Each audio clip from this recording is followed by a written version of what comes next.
கர்த்தருடைய பரிசுத்த நாமம் மகிமைப்படுவதாக. இதனால் இந்த காலவேளையிலே கர்த்தர் நம்மை அவருக்கு பலப்படுத்தும்படியே நமக்கு தருகிற வார்த்தை நீதிமொழிகள் அதனுடைய 17ஆம் அதிகாரம் அதனுடைய 5வது வசனத்தின் முதல் பகுதி. ஏழையை பரியாசம் பண்ணுகிறவன் அவனை உண்டாக்கினவரை நிந்திக்கிறான். கர்த்தருடைய பரிசுத்த நாமம் மகிமைப்படுவதாக. இந்த வசனத்தை கொண்டுதான் தேவதேசங்களாகி நம்மை இன்று அவர்கள் பலப்படுத்துகிறார்.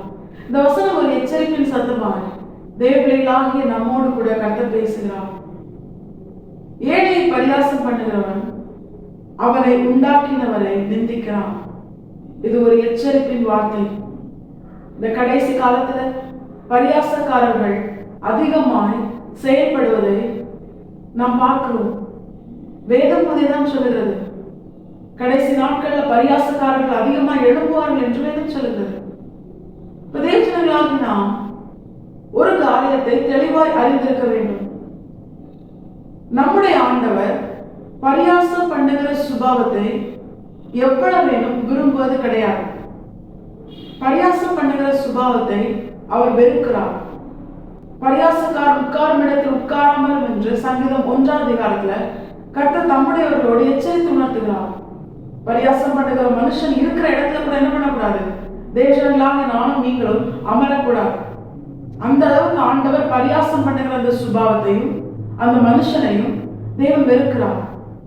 பரியாசம் பண்ணுகிற சுபாவம் தேவஜனங்களாக நம்ம கிட்ட இருக்கக்கூடாது. சாதாரண ஒரு மனுஷங்களை கூட என்ன பண்ணக்கூடாது, வேதத்தின் பிரகாரம் நம்ம பரியாசம் பண்ணக்கூடாது. அப்படி இருக்கும் பொழுது ஒரு ஏழையான ஒரு மனுஷனை நாம் பரியாசம் பண்ணினோமே ஆனால் வேதம் சொல்கிறது, அப்படி ஏழையை பரியாசம் பண்ணுகிறவன் அந்த ஏழையான மனுஷனை உண்டாக்கின கர்த்தரை அவன் நிந்திக்கிறான். அப்படிப்பட்ட மனுஷன் நிச்சயமாய் தன்னுடைய வாழ்க்கையில அதற்குரிய சிக்ஷையை அதற்குரிய தண்டனையை அவன் பெறுவான். தேவஜனங்களாகி நாம் இதே உணர்ந்தவர்களால் நம்ம என்ன பண்ணக்கூடாது, பரியாசம் பண்ணக்கூடாது. அதுவும் முக்கியமா ஏழையா இருக்கிற ஜனங்களை நாம் பரியாசம் பண்ணக்கூடாது. இந்த வசனத்தை தியானிக்கும் பொழுது கர்த்தர் காண்பித்து தந்த இன்னொரு காரியம் தான், ஏழை என்று நாம் யாரை பார்த்து சொல்லுவோம் தெரியுமா? உலக பிராரமா பார்த்தா எந்த ஒரு மனுஷனிடத்தில் ஐஸ்வர்யம் இல்லாது இருக்கிறதோ, எந்த ஒரு மனுஷன் மற்றவர்களிடத்தில் உதவிக்காக கையேந்தி நிற்கிறானோ, மற்றவர்கள் உதவி செய்தால்தான் அவனுடைய வாழ்க்கையில் வாழ முடியும் என்கிற நிலையில் எந்த ஒரு மனுஷன் இருக்கிறானோ அந்த மனுஷனை தான் வேதம் ஏழை என்று சொல்லுகிறது. தேவஜனங்களாகி நம்முடைய வாழ்க்கையில இதை ஆவிக்குரிய அர்த்தமாய் நாம் தியானிக்கும் பொழுது ஏழை என்பதற்கு கர்த்தர் இன்று நம்மோடு கூட பேசுகிற அர்த்தம் என்ன தெரியுமா? ஏழை என்பதற்கு கர்த்தர் இன்று நம்மோடு கூட எச்சரித்து உணர்த்துவது என்ன தெரியுமா?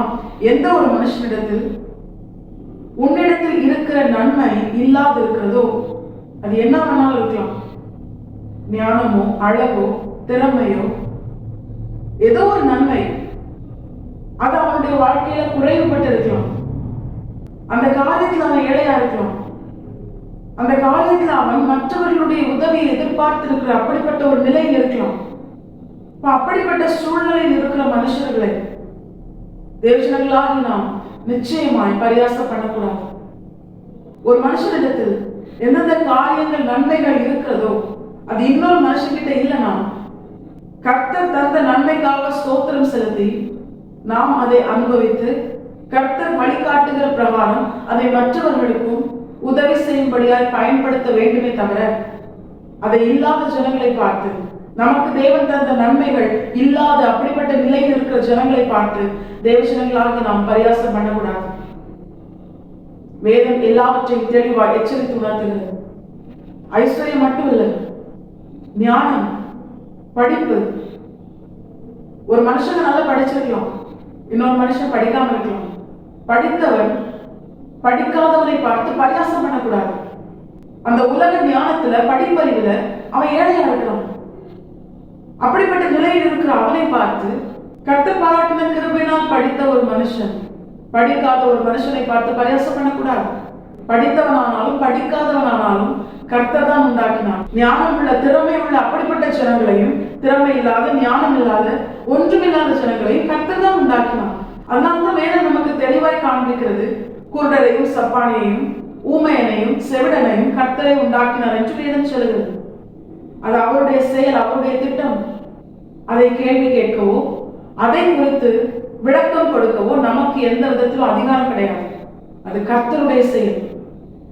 தேவன் நம்மை எப்படி படைத்திருக்கிறார், தேவன் நம்மை எப்படி நடத்துகிறார், நம்மை எப்படி ஆசீர்வதிக்கிறார், இதை பார்த்து தகுதியில்லாத எங்களுக்கு இவ்வளவாய் நன்மை செய்கிறது என்று சொல்லி கர்த்தருக்கு நன்றி செலுத்தி நன்றியுள்ள இருதயத்தோடு கர்த்தரால் செயல்படுத்தப்பட, கர்த்தருடைய திட்டத்தை நிறைவேற்ற, எதற்காக தேவன் நம்மை அழைத்தாரோ ஆசீர்வதித்தாரோ அதை உணர்ந்து செயல்பட நாம் நம்மை அர்ப்பணிக்க வேண்டும்.